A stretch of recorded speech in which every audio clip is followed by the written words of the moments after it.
Pela primeira vez na história moderna, um Estado islâmico não negocia, mas impõe condições. E a quem impõe essas condições? Aos Estados Unidos, a maior potência do mundo. Hoje, temos os detalhes de 15 cláusulas do acordo e da trégua que Trump enviou ao Irã. E também temos a resposta iraniana às condições decisivas que o Irã enviou a Trump. Será que Trump vai aceitar essas condições? Por que Trump mentiu para o mundo inteiro? Será que é uma grande farsa? Por que o Irã desta vez está atento a todas as armadilhas? Tudo isso teremos hoje, mas depois deste intervalo. Fiquem conosco!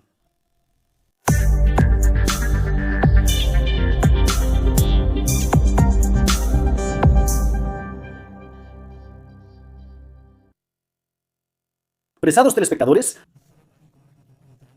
e sejam bem-vindos hoje a este novo encontro, se Deus quiser, da série de episódios Opinião, que sempre dedicamos para acompanhar os últimos desenvolvimentos e novidades desta guerra que ocorre no Oriente Médio entre o Irã e a coalizão Epstein.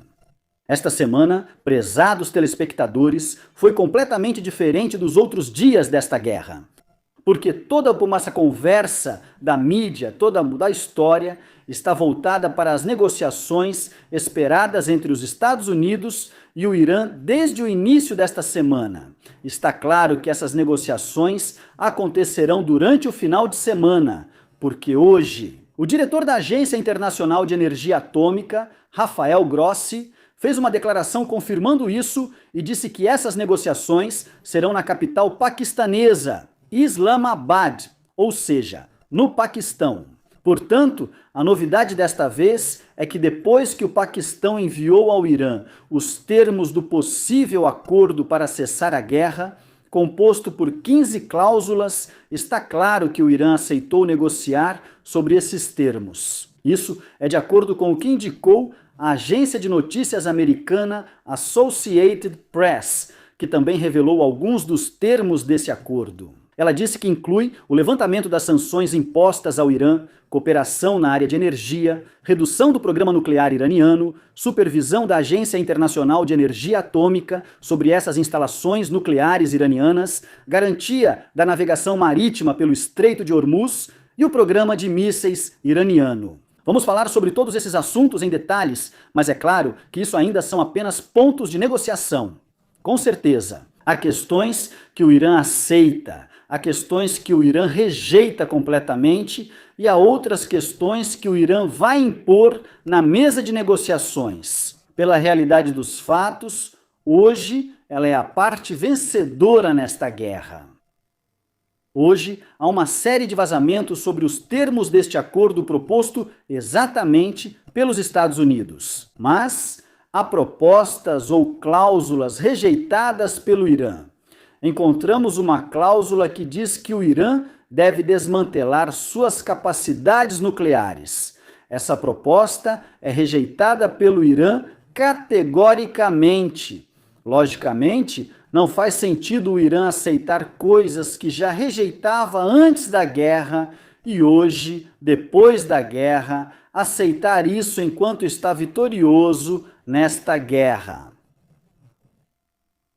Eles também falam nessas cláusulas sobre a suspensão do enriquecimento de urânio em território iraniano. Isso é totalmente impossível, rejeitado pelos iranianos. Ou seja, os iranianos travaram uma guerra feroz hoje, sacrificaram suas vidas e seus bens para terem soberania. E venceram essa guerra em todos os níveis. Então será que eles poderiam abrir mão de cláusulas como essas? Claro que não, então é uma proposta ridícula. Na verdade, vemos que eles também falam nessas cláusulas sobre a necessidade de o Irã entregar seu estoque de urânio altamente enriquecido, que é de cerca de 450 quilos, à Agência Internacional. Essa proposta foi rejeitada desde o início, então percebam que encontramos as mesmas cláusulas, as mesmas propostas que existiam antes da guerra, que estavam nas negociações anteriores à guerra. Eles falam sobre isso hoje, continuam falando também. A necessidade de o Irã se comprometer a nunca buscar possuir armas nucleares e, na verdade, já existe uma fátua religiosa do antigo líder supremo Ali Khamenei que proíbe as armas nucleares. Então, talvez o objetivo da existência dessa cláusula seja garantir a continuidade dessa fátua, agora que o Irã está sob a liderança do novo líder supremo, Mojtaba Khamenei. Isso é possível. Há também uma cláusula que fala sobre a necessidade de desmantelar 3 instalações nucleares iranianas. Uma cláusula que diz que o Irã deve fechar 3 instalações nucleares. E o restante deve ser usado para fins médicos, para uso pacífico. Claro, certo? Quais são essas instalações das quais eles querem que o Irã se livre hoje? Encontramos as instalações de Natanz, algo que vou descrever, e depois encontramos as instalações de Fordow. As instalações de Fordow, sobre as quais Trump e a aliança Epstein disseram que foram completamente destruídas na Guerra de 12 Dias. Hoje, nesse ataque que aconteceu no ano passado, Trump não disse várias vezes que destruiu completamente essa instalação? Os Estados Unidos não exibiram suas capacidades de bombardeiros furtivos, suas capacidades de mísseis, de penetrar montanhas, e na penetração de instalações subterrâneas disseram que eram capazes de penetrar 60 metros abaixo da terra.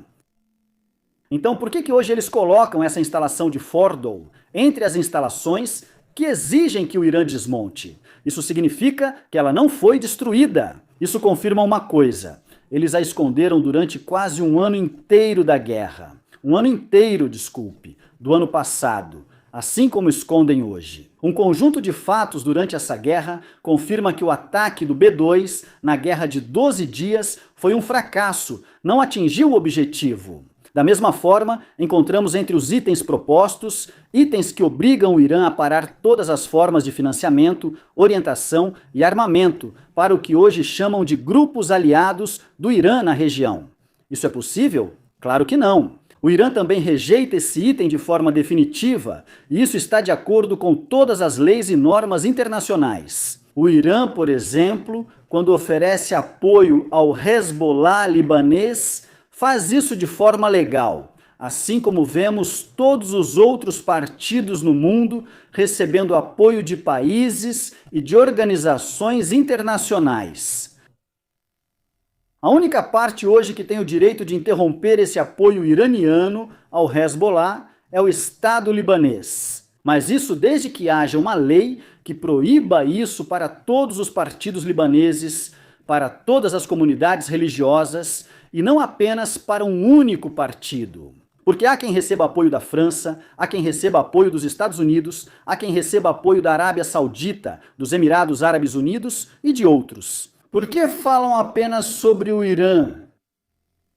O Irã também rejeita essa exigência e não pode abrir mão dela. Por quê? Porque isso constitui o eixo da resistência?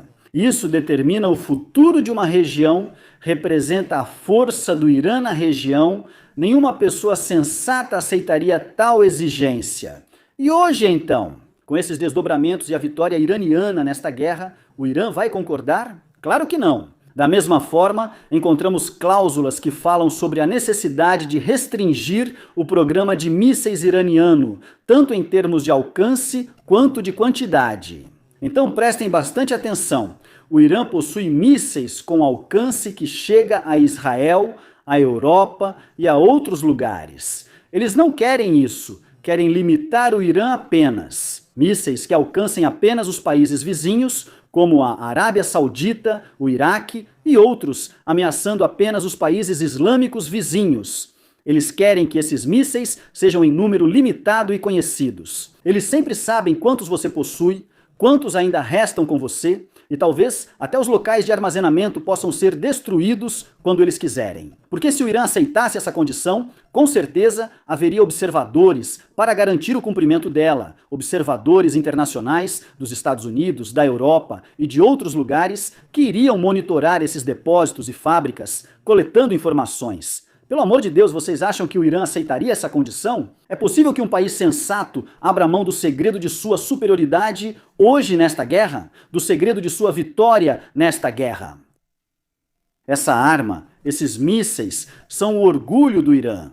O Irã jamais poderá abrir mão de seu orgulho. Se isso acontecer, isso significa, tenham certeza, que o Irã será ocupado no segundo dia, assim como o Iraque foi ocupado e como a Líbia foi destruída e dividida antes. Então tenham certeza, o Irã rejeita esses termos de forma absoluta.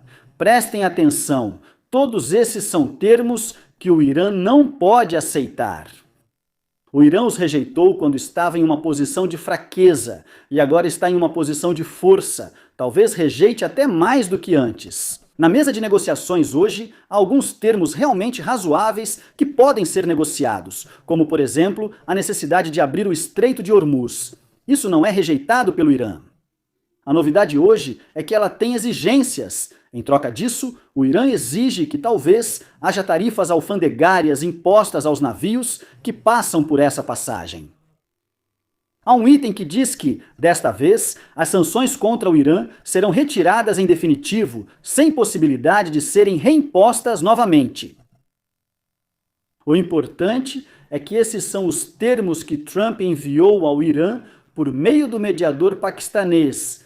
Mas vazamentos dizem que o Irã respondeu acrescentando mais 6 itens para a negociação. Ou seja, 6 condições iranianas para parar essa guerra. As mais importantes dessas condições, por exemplo, são a retirada imediata dos Estados Unidos da região, o desmantelamento das bases militares americanas na região e a retirada das tropas americanas. Essas são algumas das condições mais importantes também. Pagamento de indenizações financeiras ao Irã por todos os danos causados a ele por causa dessa guerra. Então, aqui estamos falando sobre propostas americanas e condições iranianas. Mesmo que essas negociações realmente aconteçam, serão negociações muito difíceis. E a parte que deve ceder aqui hoje, quem é? Trump? O lado derrotado? O lado que entrou nessa guerra com objetivos que ainda não alcançou? O lado que entrou em um atoleiro e hoje nem sabe como vai sair dele em segurança? Essas negociações podem levantar questões interessantes. Trump realmente abrirá mão desses pontos? Isso seria considerado uma vitória clara e uma vitória histórica. Irã? E será que Netanyahu vai permitir isso? Vai permitir que Trump faça um acordo sob medida para o Irã? O que Trump está planejando? Pode explicar? Isso é apenas um truque ou o quê? Hoje, o site americano Axios disse que o governo Trump agora está preparando as condições para uma solução diplomática futura, mas ao mesmo tempo está aumentando a escalada e a pressão militar. Ele disse que mesmo que essas negociações realmente comecem, a guerra não vai parar e continuará por pelo menos mais 2 ou 3 semanas. Ou seja, talvez esses dados nos aproximem de algo muito perigoso, que é o fato de Trump estar planejando um avanço militar, uma infiltração de inteligência, ao mesmo tempo em que as negociações estão acontecendo. Ele quer virar o jogo, e para virar o jogo, ele precisa esvaziar o ímpeto da vitória que os iranianos têm hoje. A situação é muito perigosa. Talvez o que vem a seguir seja apenas uma armadilha para que Trump transforme essa derrota em vitória. Há vazamentos que dizem que o governo americano estudou novos planos militares que incluem ocupar a ilha iraniana de Kark, junto com as costas iranianas que dão para o Estreito de Hormuz. Algumas ilhas ali para que possam controlar essa passagem marítima. Mas até o momento não há nenhuma declaração oficial sobre isso, tudo o que existe são vazamentos e reportagens. Por isso, vamos parar por aqui. Os rumores americanos são apenas boatos, quase como uma tentativa de exercer pressão militar sobre o Irã para que ele abra mão de suas condições e aceite parar a guerra. Porque agora, de acordo com vários relatórios, dizem que os Estados Unidos começaram a planejar o envio de cerca de 3.000 soldados de infantaria da 200ª ou 50ª Divisão Aerotransportada para a região. Mas, na verdade, não dá para acreditar nesses relatórios, porque eu os considero realmente estranhos e completamente inúteis. Talvez os Estados Unidos não precisem desse número de soldados. Os Estados Unidos já tinham cerca de 40 mil militares na região. Segundo estimativas iranianas, cerca de 500 soldados deles morreram nessa guerra. Ou seja, ainda tem forças suficientes na região, não precisam de tropas adicionais, apenas um número pequeno de 3 mil soldados. O problema para os Estados Unidos é que o Irã, desde o início desta guerra, realizou ataques preventivos que destruíram todos os meios logísticos que facilitavam as operações de invasão e ataque militar americano. Por exemplo, o principal ponto de partida das forças terrestres americanas era no Kuwait. O Irã destruiu completamente. O principal ponto de partida das forças navais americanas na região era no Bahrein. O Irã destruiu completamente. O principal ponto de partida aéreo dos americanos era na base de Dafra, nos Emirados Árabes Unidos. O Irã também destruiu completamente. O problema dos Estados Unidos não é a quantidade de soldados. O que 3 mil soldados fariam nesse cenário?